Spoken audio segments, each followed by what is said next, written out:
Welcome to Coffee Talk with Liquidshano 1973, an inspirational podcast about the ups and downs of life and everything in between. Here's your host, Shane Lakita.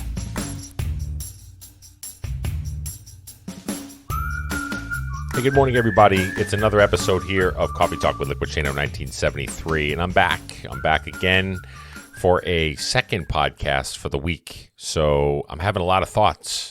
You know, I'm sitting here thinking to myself, I'm in quarantine, I'm in isolation, I'm stuck at home, I'm on the computer all day, I'm doing all these different things, but no better way for me to be able to kick myself on the right direction and push myself the right direction on the road than with a podcast with all of you. So this morning, here's the reason I had to get these thoughts out to you, because this morning I woke up, I hopped onto my social media like I do every day, and I went through the different avenues of social media that I utilize. And the one I came across was Instagram, and I have a good friend named Laura that lives down in Georgia, and she put on her Instagram a nice little post that she put out. And basically, it's this I think it's a napkin or it's some sort of little signage that somebody put up, and on there it says, just because you're struggling doesn't mean you're failing. Now, it's interesting as I thought about that, because I was like, yeah, you know, that's so true. It's very true that if we struggle, it's part of the journey. It's how we, respond to things, how we are able to navigate the journey, and all these different portions and parts of our stuff that we're trying to be able to come into play.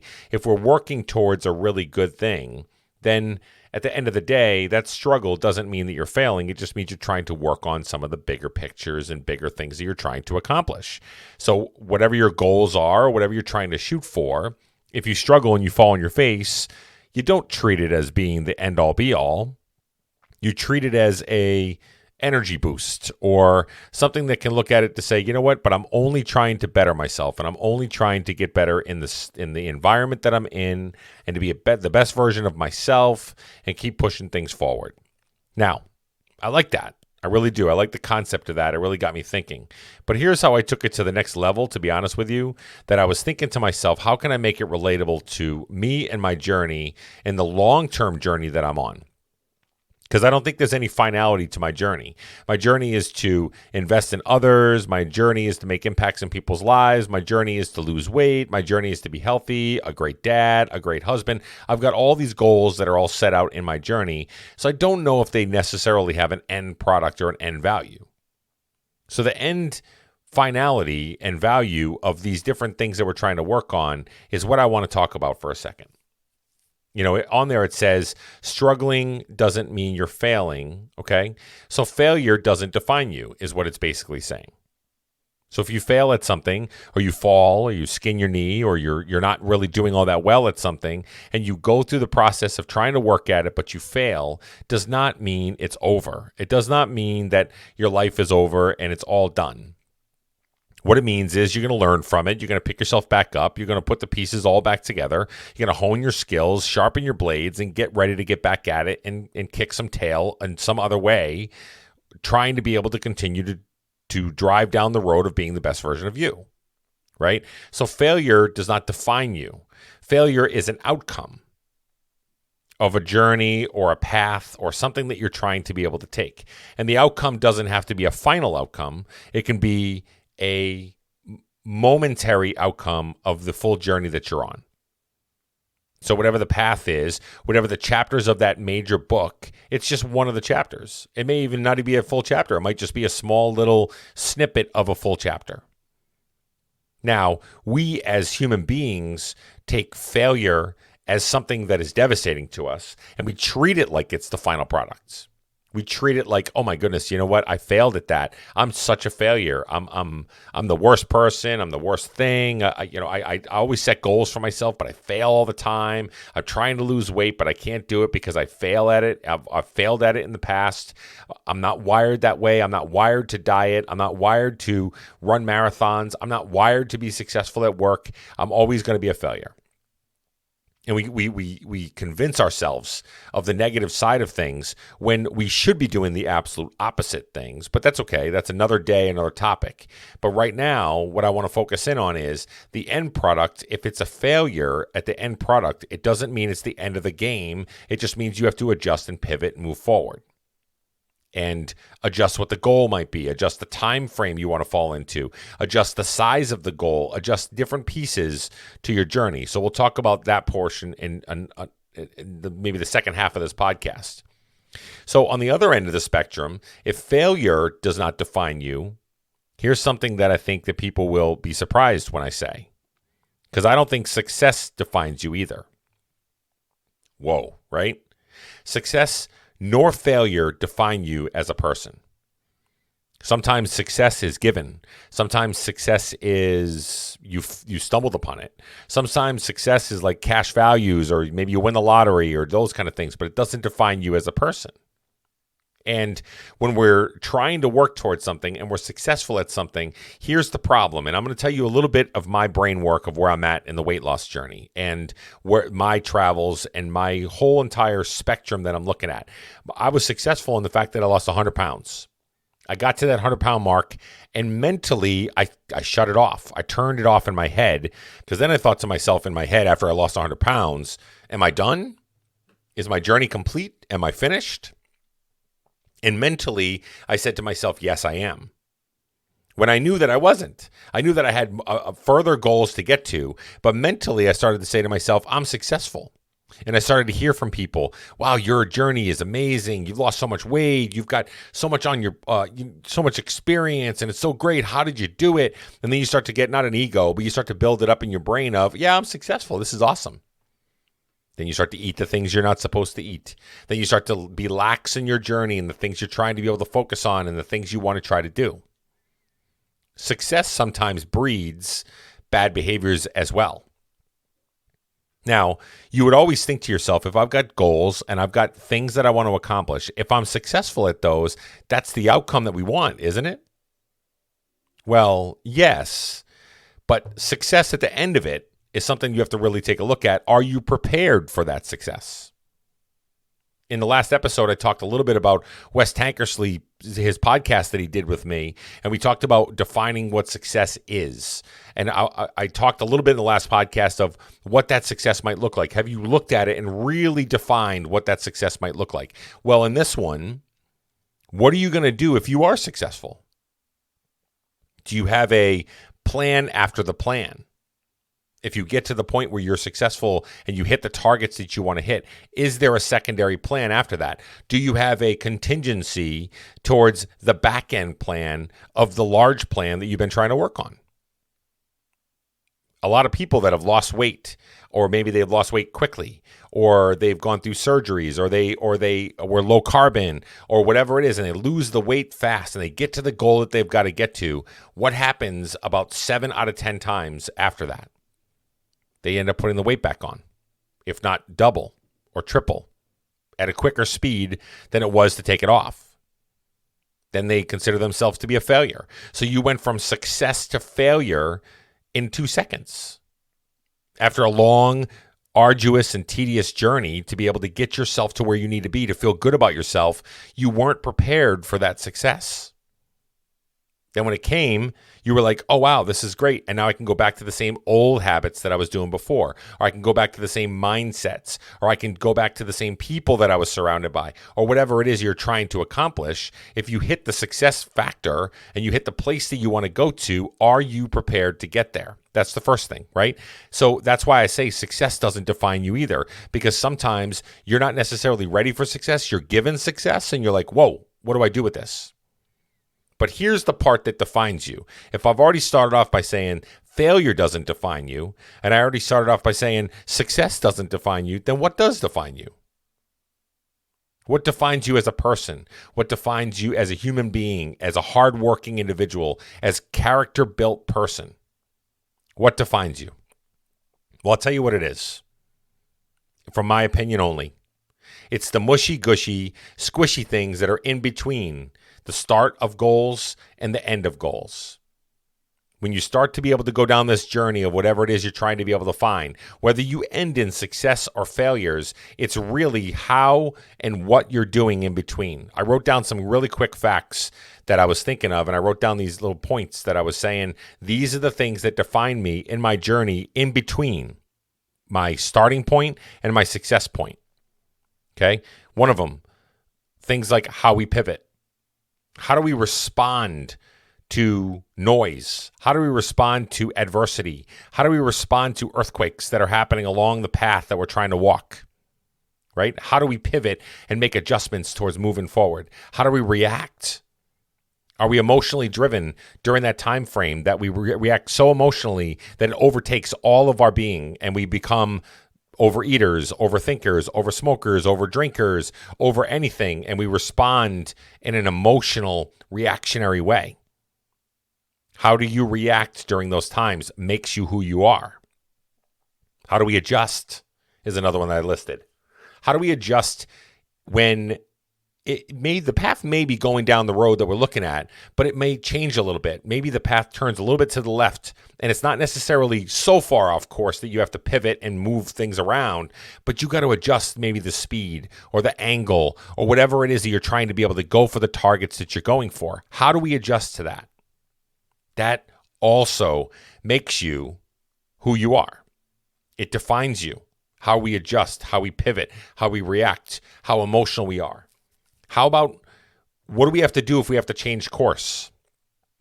We might have a plan B, we might have a plan C or a D, all set in place towards our goals and what we're trying to accomplish.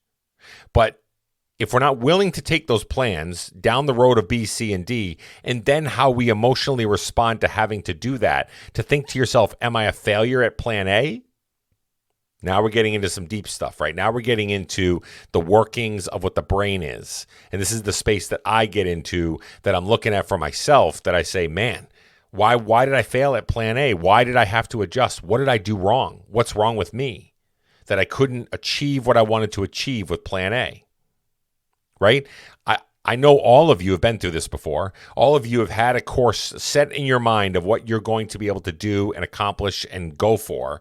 But when we don't achieve it the way that we originally intended to achieve it, we consider that to be a failure, although we're still moving down that path and we're still putting one foot in front of the other to continue to achieve our goals and fight for the good fight, right?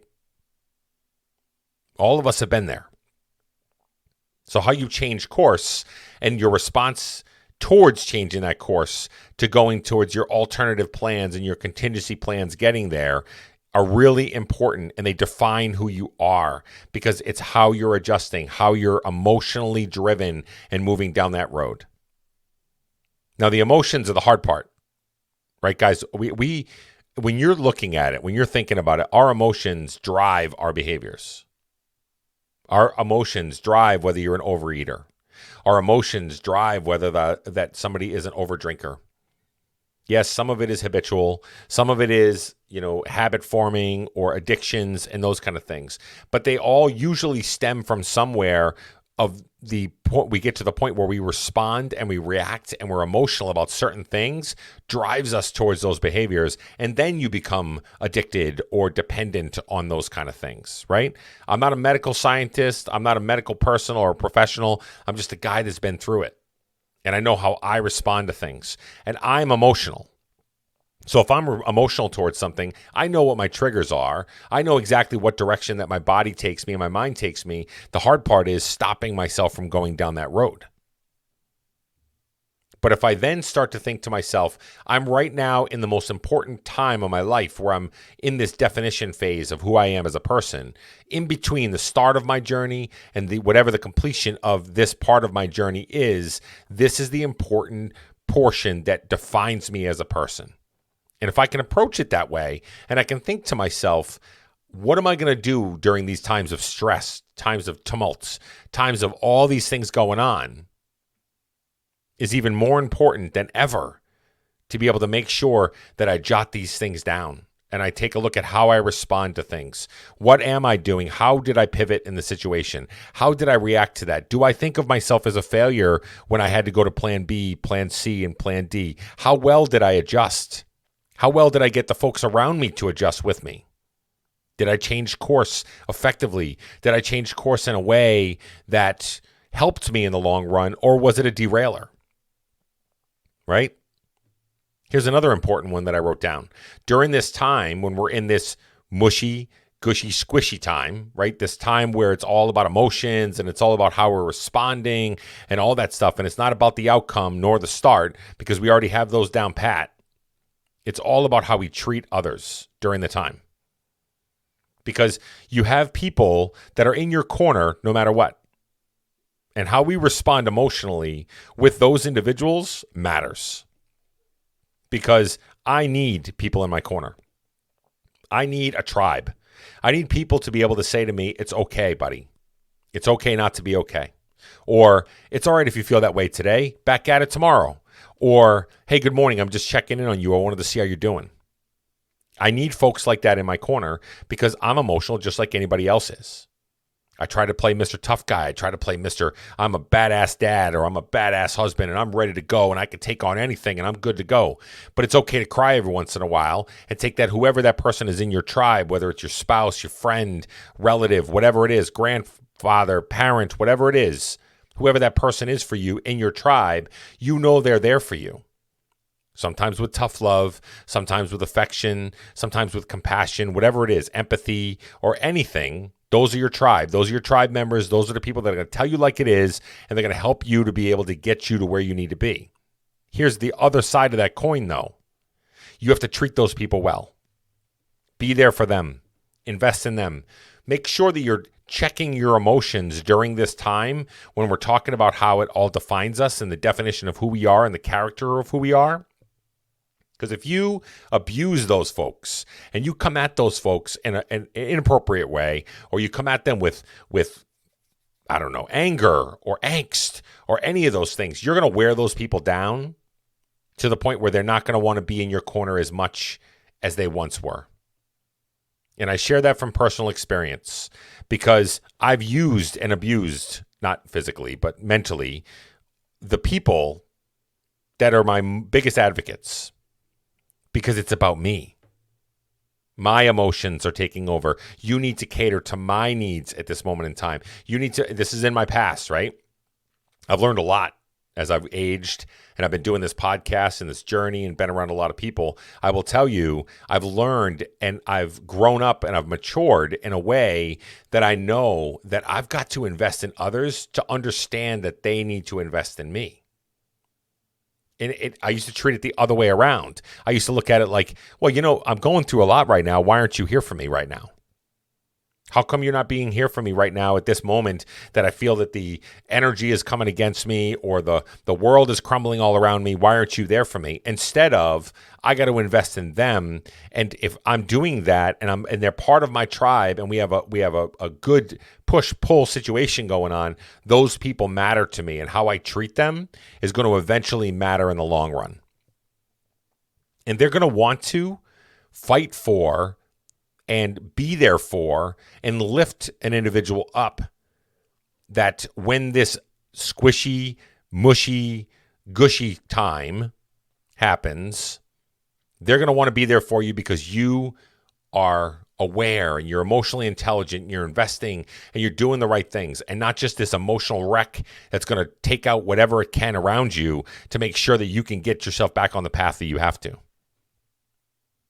Take other people's thoughts into considerations, other feelings into considerations, all that stuff, because it matters.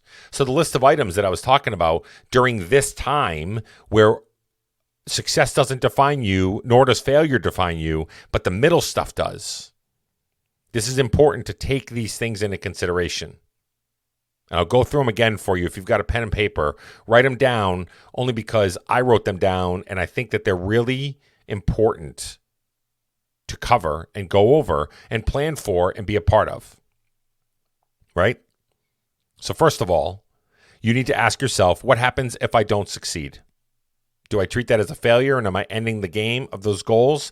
That's where you got to really right size. Is this goal important enough to, if I don't get to where I want to go to, will I make a contingency plan or will I move this thing forward, right? You have to ask yourself that question. First of all, is it important to you? Second, you have to look at the fact of, am I prepared for success? If I go down the road of working my tail off to get to where I have to get to, and I'm successful at the quote unquote end of that journey, Am I prepared to be successful? And am I giving myself the tools and resources to live in that successful state afterwards?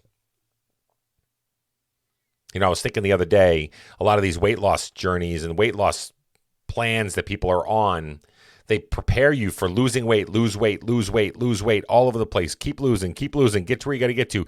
Boom, you hit your goal, you get to your amount that's there. Good luck. See you later. Wait, what? But what happens now? What do I do now? I don't have anybody telling me, holding my hand, celebrating with me because I'm no longer losing. I'm at the goal that I need to. So now what do I have to do? And that's why the skill set then starts to fall off a lot of times. And we don't prepare ourselves for what that successful state looks like. So again, ask yourself the question, am I prepared to succeed? Okay? And then you just got to remember the following questions.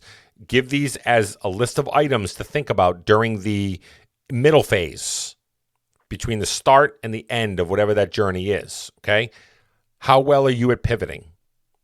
Pivot could be a big word. You could put it in there. You can even reference back to the old Friends episodes with Ross walking up the stairwell and he screams, pivot. See it in your brain. Think to yourself, how do I pivot in this situation? How well do I pivot? And how quick do I pivot and respond to whatever's being thrown at me?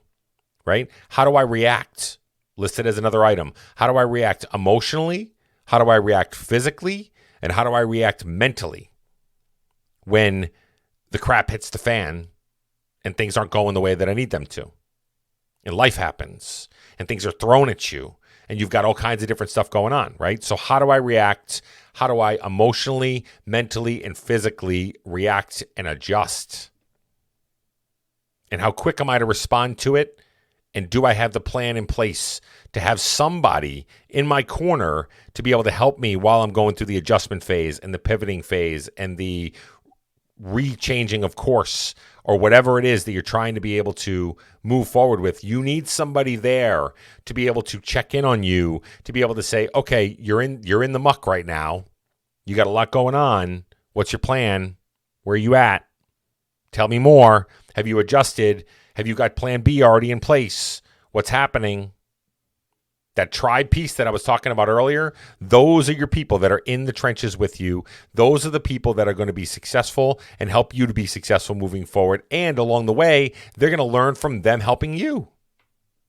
Right? Those are the people, those are your ride or dies. Those are the ones are going to help you in the times when you're the ugliest, and they're going to help you in the times that you're the prettiest or the most handsome, whatever suits you.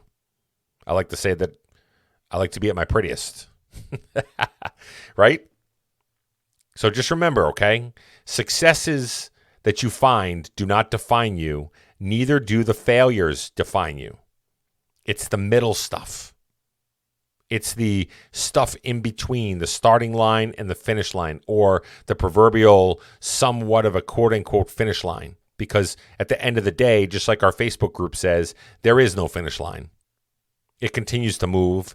It continues to grow. Life continues to move on. Your goals might change. Your ideas may change along the way, or you may have some step backs or setbacks, and you can kind of navigate how to move forward with those. But those simple things that you can do in that middle phase to write those thoughts down. So as you wrote them down on a piece of paper, next time you're going through something, trying to get somewhere or achieve a goal, write down how you responded in that way. How were you? Were you emotional? Did you eat your emotions? Did you go down the road of drinking your emotions? How did you respond to it? What are your triggers? Start taking inventory during those times, because I think it's really super important to set yourself up for success when you move forward. Right? You guys get it. I know you do. Because I can't be the only one that gets it and thinks this way, because everybody gets it and thinks about it. It's easier said than done, though, right? It's easier said than done. It's easier to be able to talk about it on a podcast or write it down on a piece of paper. But if you do it and you take inventory of where you're at least you can start to right size maybe small behaviors moving forward. And you can start to set yourself up for success as your journey progresses, as time goes on, as you are trying to be able to move forward. Okay, guys, I hope that helps you as much as it did me, just sparked on basically that Instagram post that I saw about failures. So success doesn't define you, neither do failures. What defines you is all the in-between stuff, all the actions in between. If you got any thoughts on this, do me a favor. You can email me at liquidshano1973@gmail.com. You can become a patron of the show. I'll put the link right into the body of the podcast for you to be able to become a patron, to get some inside scoops, some inside videos, tchotchkes, all kinds of great stuff, merchandise for the show. You can also contact me on any of the social media platforms, any of them except for TikTok. You can contact me at Liquidshano1973, and on TikTok, you can just type in Liquidshano, and you can get me there. This is a journey we're all on, guys. We're on it together.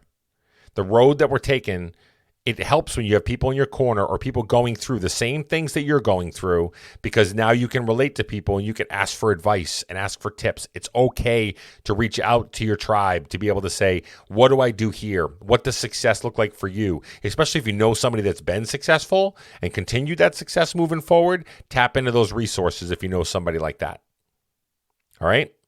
Have a great day, everybody. Have a great rest of your week. It is midpoint of the week here, and a lot of people are quarantined. A lot of you are essential. But if you're listening to this in your ears when you're out there on the essential front lines, just know I love you, and I care about each and every one of you, and I really hope that you're safe and you're sound, and you're wearing your masks, and we're washing our hands, and we're doing the things that we have to do to continue to curb this overall pandemic, okay? All right, guys, we'll talk soon. Thanks.